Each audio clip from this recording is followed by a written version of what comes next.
प्रसाद के लड्डू में अब चर्बी नहीं मिलेगी, न गाय की चर्बी मिलेगी, न सूअर की चर्बी मिलेगी, न ही मछली के तेल से लड्डू बनेगा। जो हो गया सो हो गया। अब भैया उसका शुद्धिकरण हो गया है, सभी का इलाज है और हर रोग का इलाज है, इसका भी इलाज हो गया। आज 5 घंटे लगभग जो रसोई है जहाँ लड्डू बनता है तिरुपति मंदिर में, बालाजी के मंदिर में, आज रसोई में महा शांति यज्ञ हुआ है। रसोई से लेकर के और उसमें गंगा जल का छिड़काव हुआ है। तत्पश्चात पंचगव्य का पान किया है लोगों ने, जो लोग बनाते थे। गंगा जल गोमूत्र का छिड़काव हुआ है और सब शुद्धिकरण हो गया। पंचगव्य तिरुपति वेंकटेश्वर मंदिर में छिड़क करके सब ठीक ठाक हो गया। सरकार ने ऐसा कराया है, कहा है कि अब जो हो गया सो हो गया। उसकी जांच तो हो ही रही है, दोषियों को बख्शा नहीं जाएगा, लेकिन अब काम तो बंद रहेगा नहीं। जिस कंपनी से घी लेते थे यानी चर्बी वाला घी, वह बंद हो गया। अब नए तरह से शुरू हो गया है। आंध्रा के जो कांग्रेस के अध्यक्ष हैं शर्मिला रेड्डी ने गृह मंत्री को लिखा है कि इसकी सीबीआई जांच कराया जाए। दूध का दूध, पानी का पानी हो जाएगा। हम दोषी होंगे तो हमको फांसी पर लटका दिया जाए। दूसरी तरफ चंद्रबाबू नायडू की सरकार इस बात पर, गुजरात की जो प्रयोगशाला है उसको लेकर के इस बात पर कृत संकल्पित है और यह कह रही है दावे के साथ कि नहीं, चर्बी का प्रयोग हुआ है। अब दोस्तों, शुद्धिकरण जिन लोगों ने खा लिया उनका क्या होगा?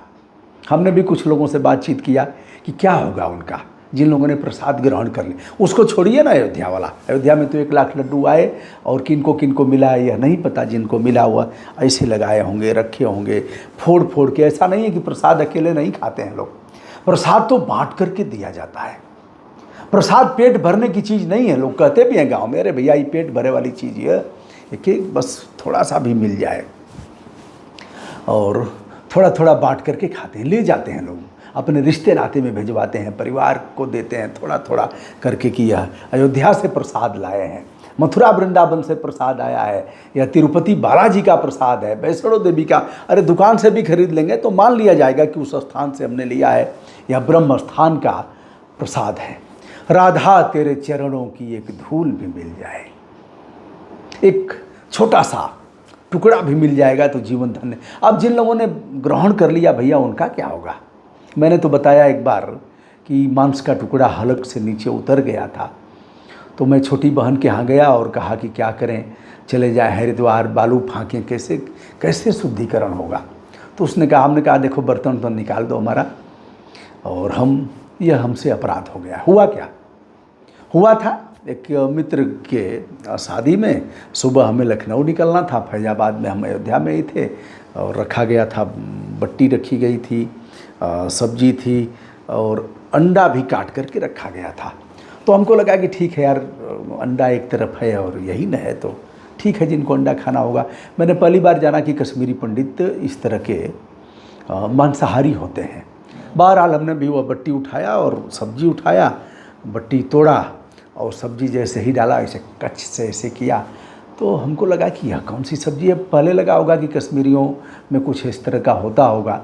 बाद में हमारे सहयोगी मोहम्मद कमाल थे, जिनको मैं सम्मानित कराने के लिए लखनऊ ले जा रहा था, तो मैंने पूछा ये क्या है? कहा अरे सर आप खा लिए, आप तो वेजिटेरियन है ना? हमने कहा हाँ वेजिटेरियन। अरे सर वह मीट था, आप तो काटो खून नहीं, फेंका उसको। और फिर कितना भी लौंग इलायची लिया, पान भी खाया, लेकिन साहब बस से निकला वहाँ से। हमारी जो स्थिति थी हम ही जानते हैं, तो इसलिए मैं उनके बारे में कहूँगा। जो हुआ सो हुआ, तब से हवाएं कहाँ से कहाँ गई, कितनी बार आपने भोजन किया, कितनी बार शौच किया, कितनी बार लघुशंका किया, कहाँ से कहाँ आना जाना हुआ। जो हुआ सो हुआ, अब आगे बढ़िए। और जीव ही जीव आहार, हम यह कह करके यह नहीं कह रहे हैं कि, लेकिन अब जो शैम्पू लगाते हैं उसमें क्या समझ रहे हैं आप?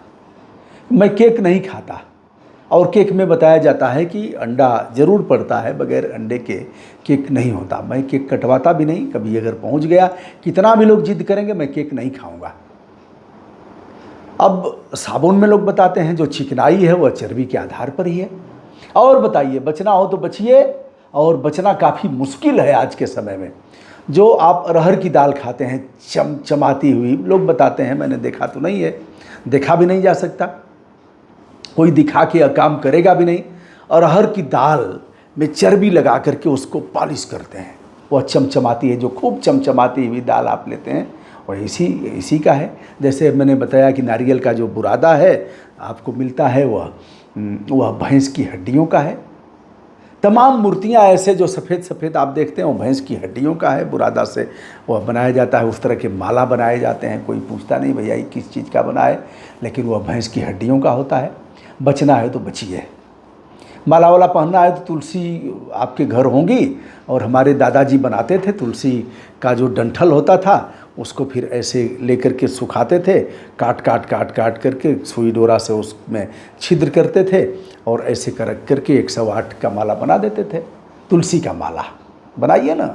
अभी देखा हमने एक बाबा पहने थे गाय के गोबर का माला, बद्री गाय के गोबर का माला, इतने बड़े बड़े टुकड़े बना करके और उसको सुखवाया, उसमें पहले ही छिद्र कर दिया था और धागा से उसको गूंथ करके, और बाबा शानदार माला पहनिए ना, क्या दिक्कत है, पहनिए। आपकी आस्था है तो आप उसको पहनिए। हम भी गोमूत्र पान किए हैं, खूब किए हैं। इस समय मिल नहीं रहा है, बद्री गाय का हम मंगाते थे, इस समय है नहीं हमारे पास।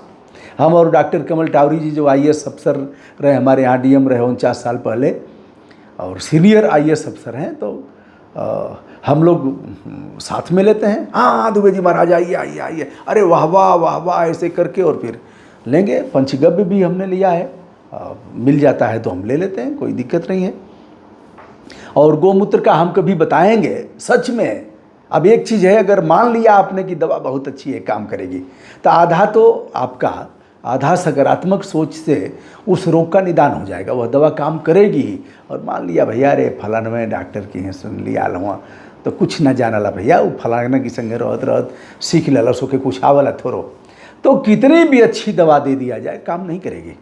जैसे हम अपने घर दवा ले आते हैं तो काम नहीं करती है, और जब पर्ची उर्ची लिखवा करके ले आएंगे तो काम करेगी कि फला डॉक्टर के यहाँ है, और उसका जब कितने में दवा आई है तो काम करेगी। जानते हैं लोग कि कहीं से मिल गया होगा, ऐसे ही ले आए होंगे, तो वह काम कदापि नहीं करेगी, कितनी भी अच्छी दवा हम ले आ दें। बहरहाल मुझे लग रहा है कि हम विषयांतर हो रहे हैं। तो तिरुपति का वेंकटेश्वर मंदिर अब शुद्ध हो गया है, स्वस्ति वाचन से उसका शुद्धिकरण हुआ है। 5 घंटा लगातार मेहनत करके किचन यानी रसोई घर जो है उसे शुद्ध करके फिर से लड्डू का निर्माण होगा।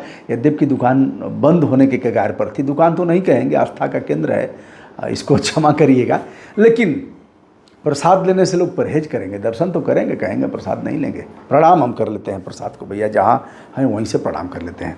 तो यह रहा। अब अन्य स्थानों की भी जांच हो रही है, सब दावे कर रहे हैं कि बाबा विश्वनाथ जी का जो प्रसाद है वह उच्चतम कोटि का है। एक सवाल और उठता है कि गाय का घी इतना सस्ता कैसे मिलेगा, ये अलग विषय है, और सस्ता उतना सस्ता हो भी नहीं सकता। जो भी दूध का व्यापार करते होंगे, जो भी किसान होंगे, वो बता देंगे कि इतने कम रेट में गाय का घी मिल ही नहीं सकता। बहरहाल तिरुपति मंदिर में जो प्रसाद मिल रहा था अब उसका शुद्धिकरण हो गया है, और आप दर्शन करिए, प्रसाद लीजिए। अन्य स्थानों पर अगर आप प्रसाद लेने की स्थिति नहीं है तो आप प्रणाम करिए ना, घर से ले जाइए और वहीं से बाहर से। हम तो भैया यही करते हैं, बस बाहर से ही प्रणाम करके, और आस्था है उस परिक्षेत्र में हम पहुंच गए, कहीं से मत्था टेकेंगे। हम में तुम में खड़ग खंग में घट घट व्यापी राम, हर जगह परमात्मा है, कहाँ नहीं है। तो प्रणाम कर लिया दोस्तों। मैं हूँ ब्रजभूषण दुबे। आज के इस विषय पर हमने यह वीडियो किया, आशा करता हूँ आप सभी को अच्छा लगा होगा। सादर नमस्कार।